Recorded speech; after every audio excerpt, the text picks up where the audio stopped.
Дръж се, Елена! Идваме! Намираме се в търговище и се обаждаме на Вентислава, братовчетката на Елена. Опа! Опа!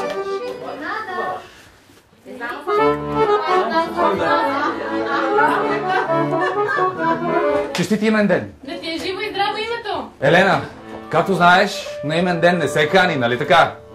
Но и без подаръци не се ходи. Затова сме ти донесли един майсторлъшки дар от орехите. Да си винаги така усмихната и да вървиш само нагоре. Благодаря. Браво! Елена, разбрахме, че си душата на компанията и че обичаш да танцуваш. Това е страхотно, Елена. Всичко обичаме да танцуваме.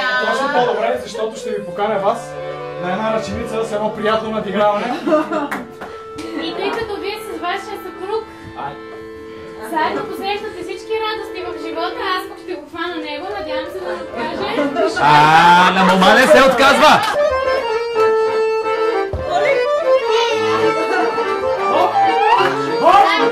Дай! Дай!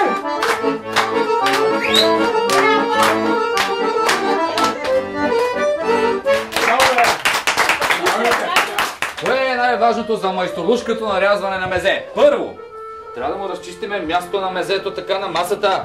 Второ, трябва ни една хубава покривка, везена от ръцете на красива мома.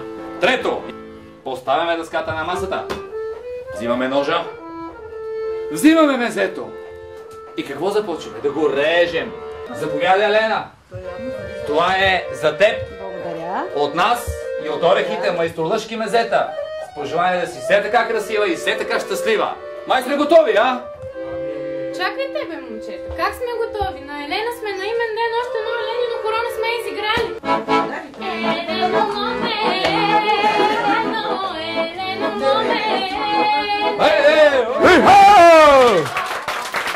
Просто съм много изненадана. Не очаквах такова нещо. Някаква невероятна емоция ми създаде Вени.